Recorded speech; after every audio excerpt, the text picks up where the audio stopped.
I want to thank everybody for being with us here today, and I especially want to thank all the people who are behind me representing all the different agencies in the state of Texas. Obviously, we have a very substantial winter storm coming into Texas over the next few days that will be in the state of Texas for the remainder of the week. We want to make sure that our fellow Texans know exactly what is coming, what to expect.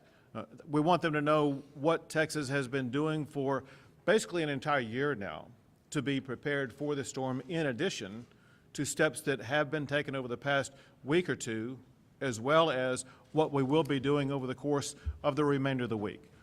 One of the most important things that we can do today and every day going forward is to make sure that we are remaining in close communication with everybody across the state to update you on exactly what is happening, what to expect, and how to respond. First, I want you to know that we are utilizing every applicable state agency to make sure that Texas will robustly respond to this extreme cold winter storm that is going to be sweeping across Texas.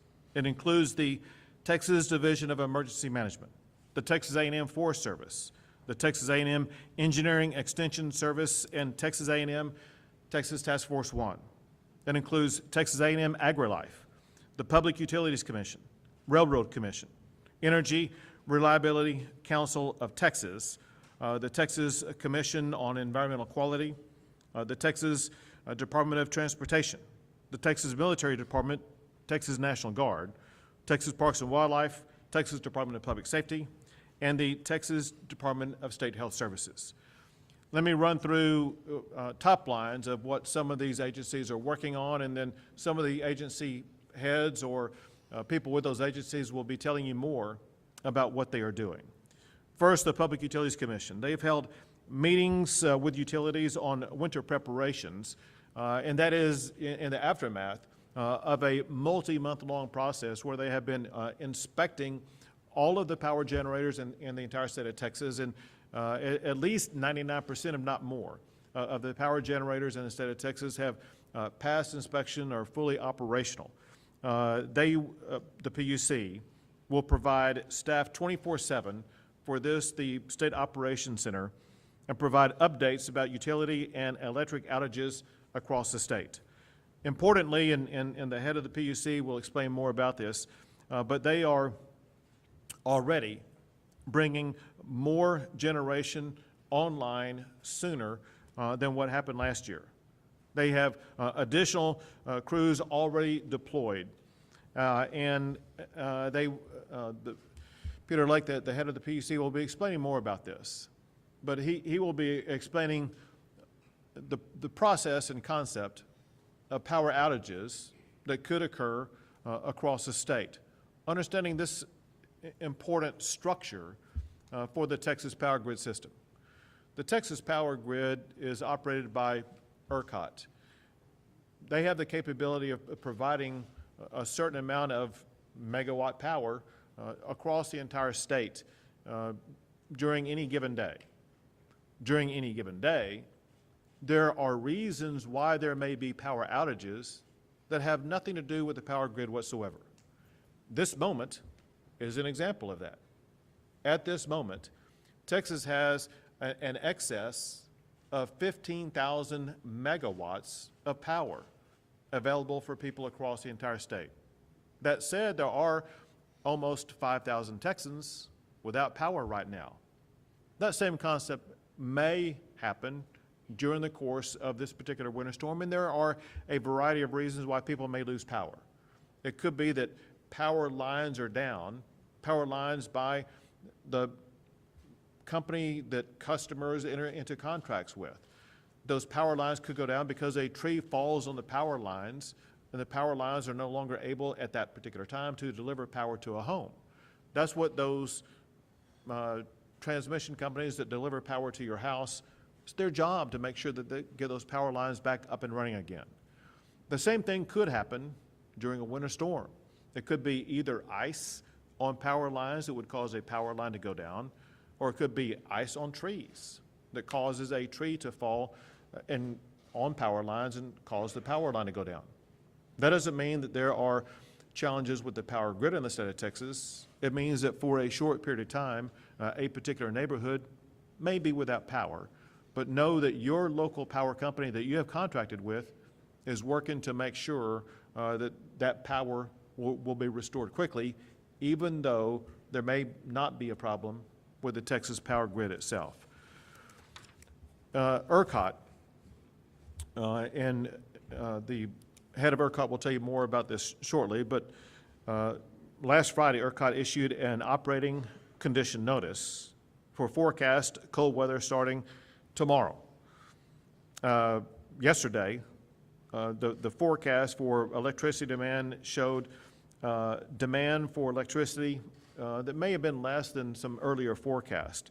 The change in forecast is driven by things like changing weather predictions, and as the weather forecasts become more clear, so will predictions for the amount of electricity demand. ERCOT has not yet requested enforcement discretion from TCEQ or the Texas Commission on Environmental Quality, though they are prepared to do so as the week progresses if the need arises.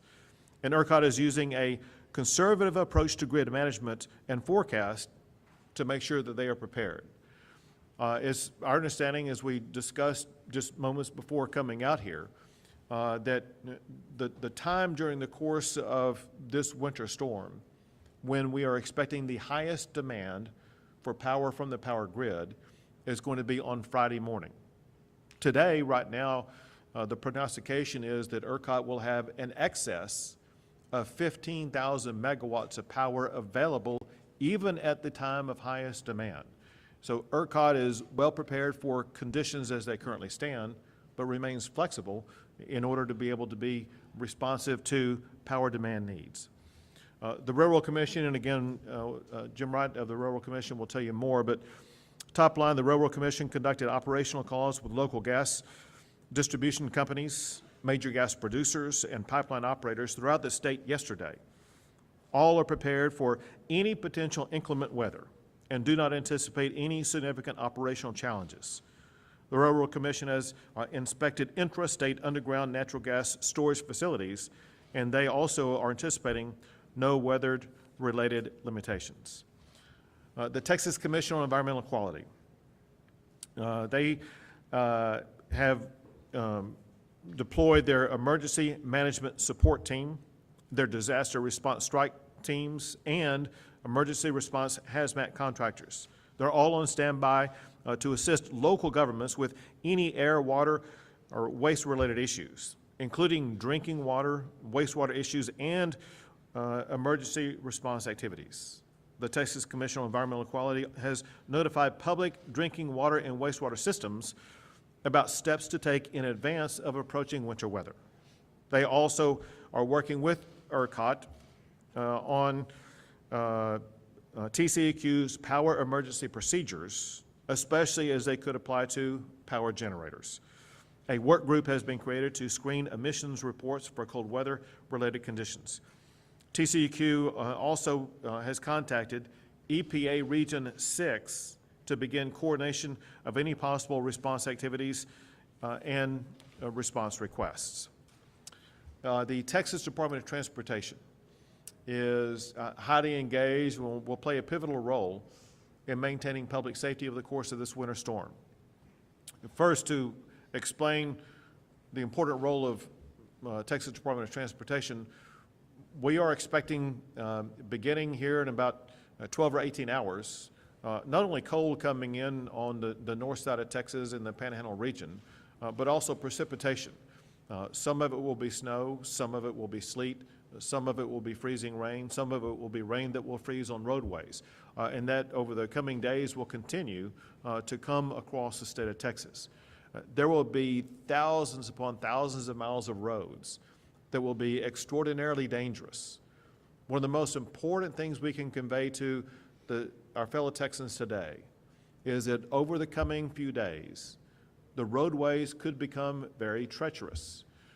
As precipitation falls on these roadways, in addition to black ice, which is hard to see and even more difficult to navigate, there will be other road conditions that could put your life in danger if you use those roadways. So we urge our fellow Texans to proceed with great caution as you choose to travel about your region, knowing that different regions will be facing different challenges on roadways. So with that said, TxDOT, the Texas Department of Transportation, have already deployed 4,000 personnel to assist in this process. All 25 Texas Department of Transportation districts are engaged in winter weather preparations and have crews that are working 24/7. Pre-treatment of roads begin Sunday, this past Sunday. Districts that received rain yesterday will have pre-treatment beginning today. Materials have been replenished since last winter, and the strategic salt reserve is full. Beginning today, TxDOT will have daily calls with their districts and divisions to determine specific needs and to provide updates to the State Operations Center right here. TxDOT will shift resources as weather conditions also shift.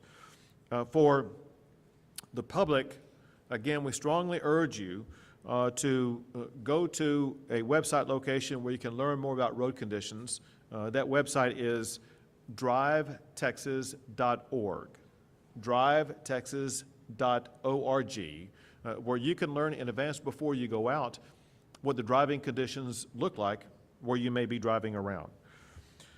Next is the Texas Division of Emergency Management that will tell you more later. But today they hosted a statewide weather briefing for jurisdictions across the state to discuss life safety updates. These calls will continue daily throughout this entire winter event. This afternoon, the Texas Division of Emergency Management will host the Energy Industry Coordination Call to handle industry resource requests. These also will continue on a daily basis throughout the time period of this winter event. In addition to that, the Texas Division of Emergency Management is working to ensure that water and food are stationed in regions across the state that will be affected by the winter storm. Warehouses are stocked with blankets, cots, water, ice chests, air beds, medical cots, and additional supplies. As local partners open warming centers, those locations will be posted on the TDEM's website. That website location is www.tdem.texas.gov. Again, for things like blankets, cots, water, ice chests, air beds, and other things, especially warming centers, you can go to www.tdem.texas.gov. Next is the Texas Military Division. They have already engaged 130 personnel and 50 vehicles rostered and will add more as needed. They have 5 winter weather emission-ready packages staged in Abilene, Wichita Falls, Lubbock, Brownwood, and Round Rock. Those packages include winter weather packages comprised of 18 personnel, Humvees, wreckers, and field ambulances. Team D has rostered a command and control package in Waco, and they are also supporting the State Operations Center logistics branch as well as the military desk. The Texas A&M Forest Service is prepared to assist local agencies, including the Texas Division of Emergency Management and TxDOT, with winter weather support. They are currently assigned to support TxDOT in the Amarillo, Brownwood districts and have additional resources available across the West Texas region and the Panhandle region. Among other things, they have saw teams ready to help with fallen trees, which again is the kind of thing that we expect when we see the type of icing event that we will experience. The Texas Parks and Wildlife, game wardens and park police officers are on standby statewide to assist in any area affected by winter weather. The Texas Department of Public Safety, the same. These are the state law enforcement, and among other things, they will be also working to ensure roadway safety across the entire regions of the state of Texas, which is most of the state, that will be affected by this winter storm. And the Department of State Health Services, they are coordinating with hospital preparedness providers on resource needs and requirements for hospitals, including reporting of facility issues, things that could arise, such as power outages, water issues, medical surge staff, or overnight lodging requirements. The Department of State Health Services is coordinating the Texas Emergency Medical Task Force resources to support winter weather response needs. They are also coordinating with the Texas Health and Human Services Commission on plans for any potential emergency evacuation of state-supported living centers or other similar facilities. They also wanted me to make sure that the public remained aware about something that can happen during a winter storm, and that is carbon monoxide poisoning. So please be aware of and follow all advice to make sure that over the course of the winter storm, you avoid the potential for carbon monoxide poisoning. DSHS stands ready to assist in that regard. Now, I'm going to have the other folks who are sitting at the table with me provide additional information from their particular divisions, including initially Chief Nimkid, Chief of the Texas Division of Emergency Management. Thank you, Governor. As you mentioned, the Emergency Management Council is ready. This morning on our call, we had over 1,000 local jurisdiction lines calling in. I just want to highlight one, the city of Corpus Christi. Made sure that we knew that they have warming centers that are open. They'll be posting them on their website. Their focus is on the homeless in that community. They will give free transportation to their warming centers. They've increased services for animal care and increased communication with their community and their local media. That's the kind of example of a great jurisdiction that we hope all jurisdictions in Texas are doing right now. Our message to citizens is pay attention to your local forecast and pay attention to your local officials. The governor mentioned our website, tdem.texas.gov. That's where we will post the location of all of the warming centers that the local officials share with us, as well as we will re-implement the plumber's locator app in partnership with the Board of Plumbing Examiners. As we know, as winter storms come, pipes can freeze. We want to be ahead of that. I also want to remind people about the 4 Ps. People, pets, pipes, and plants. We need to be taking action now to protect those in our homes. This is going to be a very cold event, and the wind chills could be deadly. We want to make sure that anybody that's in the way has a warm place to go. And as you'll hear more about, and we cannot overemphasize, driving conditions will be treacherous. If you do not have to get out and drive when the roads are iced over, please do not do it. Thank you, Governor. Thank you. Now, next is Director Steve McCraw with the Texas Department of Public Safety. Thank you, Governor. Obviously, your overriding priority is preservation of life. And anytime we have these events, there's not a time that's worse for a Texas State Trooper or for a TxDOT employee than these icy road conditions. If you don't have to be out there, just like Chief Kidd said, don't be out there. Like the governor said, don't get out there. There's no one skilled enough to drive an automobile at highway speed in icy conditions, period. And the last thing we need to do is lose life on the roadway. So we got 313,000 miles of roadway in Texas, so please be safe, stay off the roadways. Thank you, Governor. Thank you. Next, we have Mark Williams with the Texas Department of Transportation. Thank you, Governor. Throughout this week, crews across the state have been active in preparing for this oncoming winter weather. It included making sure that our supplies are stocked up, our equipment is ready, and that we've been beginning our pre-treatment operations on our roads statewide. We have district personnel that have been deployed to areas where we think that there'll be greater impact, such as North Texas. All told, we have about 4,000 personnel engaged, about 2,400 pieces of equipment that are part of this effort. Some of the key messages, though, that we have and that we're pushing out through our message boards and trying to get out to the motorist, as has been emphasized, we expect that the conditions that we will see will make for very hazardous driving conditions. And that despite efforts with pre-treatment, we cannot guarantee 100% that roads won't have unsafe conditions on them.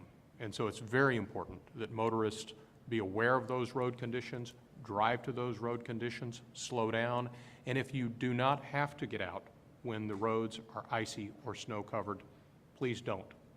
Something else that's also very important that we're trying to get out to motorists is, as has been noted, our personnel are actively engaged in pre-treating our roadways statewide, and they're going to be actively engaged in responding when winter weather precipitation may begin to accumulate on those roads. We ask that motorists give our operators room to do their job and to help keep us safe while we're doing our best to keep you all safe. Lastly, as the governor emphasized, our road conditions are publicized and made available on drivetexas.org, and so we would encourage both motorists, citizens, and the media to be familiar with that site, because that's the most up-to-date information that we can push out to let you all know what those road conditions look like. Thank you, Governor. Thank you. Next is the Public Utility Commission Chair, Peter Lake. Thank you, Governor. As you said, we know that the reforms we have put in place over these last few months ensure that our grid is reliable and ready for this winter weather event. We will continue operating the grid in a conservative fashion by bringing on more reserves for an increased margin of safety and by operating an abundance of caution so that we have more supply sooner rather than later. In addition, our grid and our transmission system now meet and exceed federal winterization standards. Those power plants and transmission infrastructure have been inspected by ERCOT and found to be within near universal compliance. In addition, we've worked with the Railroad Commission to identify natural gas critical infrastructure to ensure that during any emergency conditions, natural gas will continue to flow to our power generators. In addition, we've made our industrial demand response program more accessible and available sooner as another measure of redundancy and reliability in our system. Most recently, in the last week or so, we have worked with our generators to ensure that any maintenance was conducted preemptively so that all resources available will be ready to operate during this weather event. Our generating fleet has procured extra fuel, both coal, gas, diesel, and fuel oil on site at the generators, and crews have been pre-positioned and will be pre-positioned at generators to ensure any problems that arise can be quickly addressed. Our transmission system also is pre-positioning crews to ensure that any of the ice-related incidents that we might expect, including falling branches or lines that are overly burdened with ice, can be addressed quickly. Some of our transmission companies have mobile generators ready to fill the gaps in any areas of local outages. And finally, I do want to remind everyone that, as the governor said, squirrels, tree branches, ice on wires are local issues that can be addressed by your local transmission company. Contact information for those transmission companies can be found on the PUC website, puc.texas.gov. Thank you. Next is the head of ERCOT, Brad Jones. Thank you, Governor. As the chairman said, we've been working for the last year to make sure that this grid is more reliable than it ever has been in the past, and it is. We've taken a number of actions to make sure that our generators are ready, that our transmission system is ready, and they have responded. They've responded And as the chairman just said a moment ago, they have passed the inspections that we've gone out and tested them on. So we feel very comfortable at their level of readiness. In addition to that, we have been working to improve communications, and we're working daily and daily calls to talk to all of the communicators across the industry to make sure that during this storm you get one message from the folks in the industry and not several. We are ready for this storm. We'll be prepared for this. We have about 71,000 megawatts of expected load, which will be a record for ERCOT during the winter. 71,000 megawatts of load, but at the same time, we have 86,000 megawatts of available generation. Some of that coming from the western part of the country, over 10,000 megawatts of wind that we're getting out of the western part of the country for both Thursday and Friday. We'll be ready and ready to answer questions. Thank you very much. And next, Railroad Commissioner Wright. Thank you, Governor. The Railroad Commission has been closely monitoring the weather forecast for this week. Similar to what we did for the last two storms that we saw earlier this month. We sent out notice to operators yesterday on the weather projections later this week, on what we expect for later this week. We also had multiple conference calls with pipeline operators, natural gas utilities, and major producers yesterday and continue to do so. They reported that they are prepared and don't expect significant disruptions from the freeze. But we'll keep in contact with them to get updates along with what our staff is doing here at the SOC Center. It is important to remember that gas must be processed into dry gas before it can be used for power generation and home heating. As of mid-January, Texas still has more than 380 billion cubic feet of dry working gas in underground storage, and another 30 to 35 billion cubic feet is typically in pipelines at any given time. This far exceeds the peak daily demand for home heating and gas-fired power generators. Unlike gas in pipelines and storage facilities, gas produced from the wells still need to be processed before it can be used for home heating or power generation purposes. Real-time production by nature can fluctuate throughout the day from hour to hour due to a variety of reasons, such as scheduled maintenance and downtime for safety reasons. Average statewide daily production can vary as much as more than 2 billion cubic feet per day, even during non-winter time periods. But this means the vast majority of gas production, more than 90%, stays online. Finally, the Railroad Commission has mobilized more than 200 of our inspectors since last fall to get a first-hand look at winterization at natural gas facilities, including all underground storages in the state and critical pipelines serving power generators. Inspectors have visited more than 4,000 facilities so far. About 98% of those facilities visited have been winterized. The remaining 2% or so were in the process of winterizing at the time the inspections were occurred. RRC visited them in the last few months. Our inspectors are visiting more facilities as we speak and will continue to do so throughout this winter. Thank you, Governor. Thank you very much. Seth will take a few questions. Hey there, Governor. You mentioned earlier the Texas Energy Reliability Council, which is part of the legislation that was passed to reform the grid. I know that group has met several times, but all behind closed doors. Can you commit to maybe having a few of those meetings open to the public or live streamed like the PUC and ERCOT meetings are? Was that to me or to Peter Lake? I guess to all of you collectively. Do you think we can have better communication from how those meetings are going with all characters involved in those meetings? So I'm going to take the first shot at providing you a level of communication. Chief Kidd will provide additional information. Peter Lake may also. But listen, obviously, we want to achieve greater transparency to make sure the public knows what's going on.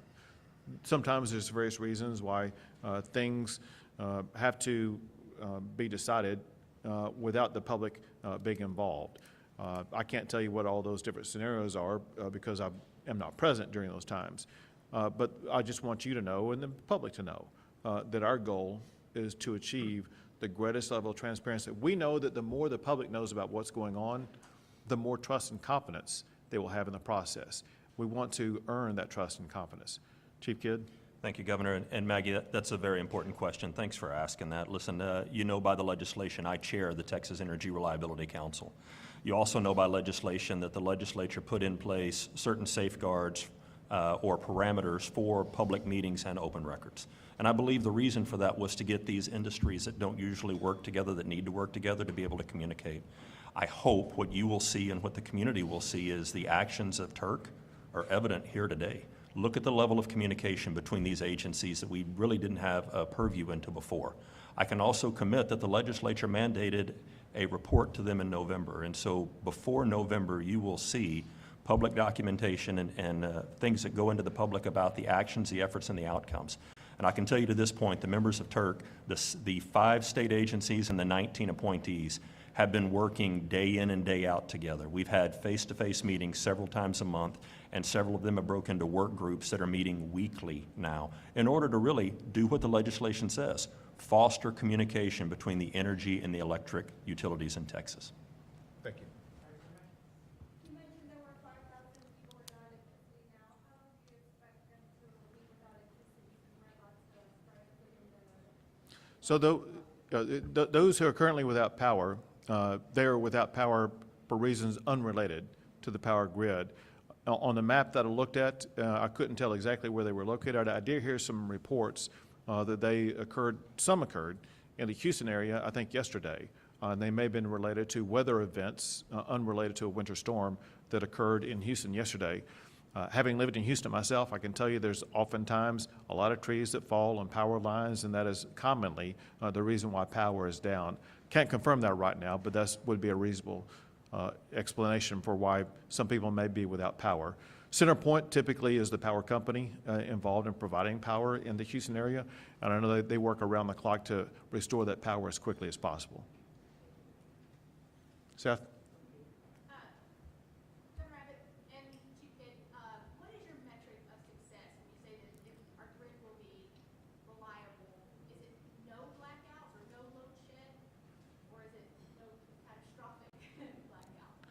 Listen, the goal obviously is through the course of any winter storm or in the course of any everyday event to make sure that the lights stay on, the power stays on, and we have a team who literally has been working around the clock with the PUC, with ERCOT, with the Texas Division of Emergency Management and others who are working to ensure that goal is going to be achieved.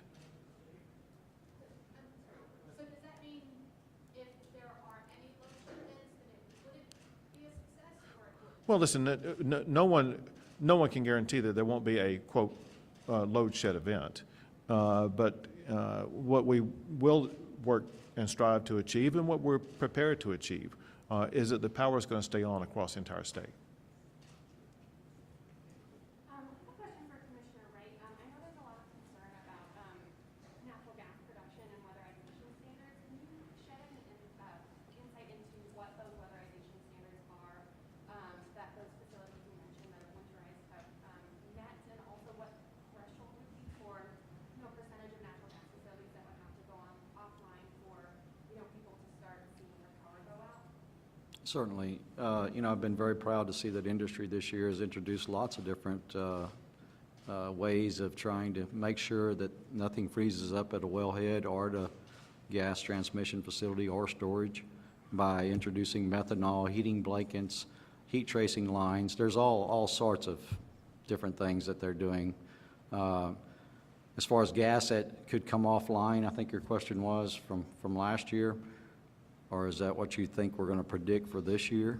Was that your question? I mean, there was a recent freeze that caused a significant percentage of natural gas facilities to go offline, and so I think people are concerned that there hasn't been enough time between, the event a few weeks ago and now for any meaningful, remedies to be implemented.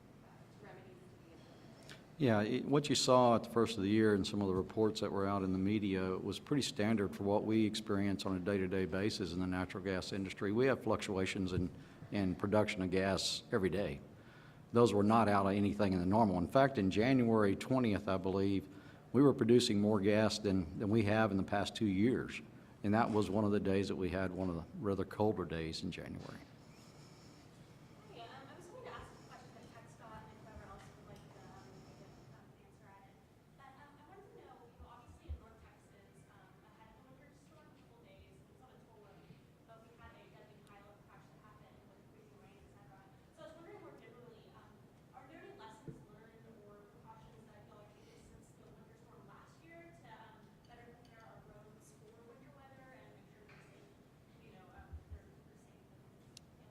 No, thank you. Thank you for that question.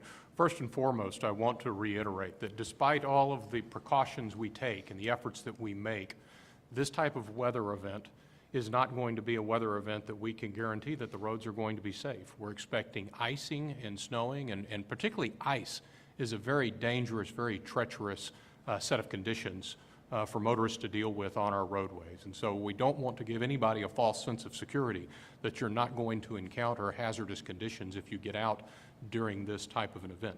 That being said, anytime we go through an event, we redouble our efforts to look at what we're doing. We're taking steps to do additional pre-treatment in areas where we think that there could be an additional amount of ice accumulation. And we're working with a number of agencies, particularly in these urban areas. We work in partnership with the cities and the counties through our traffic management centers to really work as a team to address these conditions. And we have had that engagement with all of those agencies, not only in preparation of this event, but in anticipation as we've moved into the winter season on how we can do as effective job as possible in addressing our road conditions. I'm sorry, thank you so much. In terms of like your focus for that pre-treatment that you mentioned, are we focusing on brine solution? Are we focusing on actual like rock salt, sand, or is this depending on the area of the state? Kind of, what's the strategy there? Right. The pre-treatment occurs with a brine solution that's laid down before the winter weather event comes on. And we also keep an eye to when we may have precipitation rain in advance of that, and if we're able to go back and reapply that brine solution, because sometimes if there is a rain event that precedes this weather, which we expect, some of that brine solution gets worked off. So it's a constant effort to continue to make sure that we're doing our very best to pre-treat roads, realizing again that they can't be 100% safe. There's going to be risks out there when we encounter this type of weather event. And Governor Abbott, we've heard what was said here today about natural gas supply. Still, do you regret not calling an additional special session to require natural gas supply to be winterized ahead of this storm? Would that have benefited Texans? Well, when you hear what the Railroad Commission has done, they have taken steps to ensure that we're going to have the natural gas that we need. Let me walk you through a couple of things about both what happened last winter storm and what was done this time to make sure we wouldn't have a repeat of that as it concerns natural gas. In the last winter storm, there were many aspects of the natural gas production, gathering, and processing that actually got shut down by ERCOT when they shut down power to those locations. As a result, a lot of the natural gas that could have been produced or processed to be transported, they were unable to do so because they did not have the power to do so. Since that time, the numbers are amazing. Last winter, there were only 60 facilities in Texas that were designated as critical infrastructure. Now there are more than 1,500 facilities designated as critical infrastructure. Many of those are these natural gas facilities. My point is that a lot of what happened last year has been corrected by that critical infrastructure component. Separate from that, let me explain two things that are very important. One thing, or maybe both things that were mentioned by Commissioner Wright. One is that Texas produces far more natural gas on a daily basis than what we need to be able to respond to this winter storm. There may be some reduction in the power, in the generation of natural gas. We can still ensure power grid integrity, even if there is a loss of some level of production of natural gas. Even that said, when you look at the amount of natural gas that we have in storage this day, we have multiple days' worth of natural gas in storage so that we would be able to quickly deploy that in regions across the state of Texas to make sure that there will be no shortage of natural gas for generation purposes. Brett Ship with Spectrum News. Brett, quick question for you. Are you aware of any megawatts that have been pulled offline going into this weekend storm? Are you aware of any megawatts that have been pulled offline? So we are aware that there are some limitations on the gas system around the city of Dallas. We've experienced that in the past. We've got great communications with the company that serves that area. They've let us know of those restrictions. So we're making sure that those assets that have been impacted are moving over to alternate fuels. Many of them have on site, and some have alternate pipelines that can serve them as well. Okay, do we know how many megawatts that equates to? Total, we're expecting that to be around 1,200 at the low end and 2,600 at the high end. Okay, and real quick, Railroad Commission, you're saying that 98% of the gas production facilities and transmission lines have been winterized. Are you? I'm saying that they've taken steps for more winterization than they've had in the past. And our inspections, that means just what I had said earlier, that we've introduced ways of not having things freeze up, like methanol, heating blankets, heat tracing lines, those kinds of things. You've introduced, does that mean they have implemented? Yes, sir, we're seeing more and more of that being They implemented. have, you don't know that they have fully winterized and are ready for this weekend? We feel comfortable that they are ready for this weekend, yes, sir. So if I could elaborate on, we lost him. So what he talked about introduced, I want to make sure you know this, and that is, one thing that they are using in abundance as far as the number of facilities out there are concerned is the injection of methanol. And the reason, nodding that you know that, I don't know if the others know what that means, but by using that will prevent the freezing. Oil and gas themselves are elements that typically would not freeze based upon the temperatures we will be experiencing. However, water can sometimes get into their facilities. The injection of methanol will pretty much eliminate that water that could cause freezing to make sure that those facilities will not freeze. In addition to things like making them critical infrastructure, they are commonly using methanol to make sure that that will be an additional measure to make sure their facilities will not freeze. Chairman Lake, or for ERCOT either, you guys added, I think, 15% capacity with heater plants going into the winter. Have you had to use that at all, and you expect to have to use that this weekend? The particular resources change on any given day based on price point and availability. So yes, they've been used at some point, some days, and geographic location, where there may be constraints on transmission at any given point. So our entire fleet that is available to be dispatched is dispatched according to the protocols at ERCOT. Listen, thank you all very much. We urge our fellow Texans to be very safe over the coming days.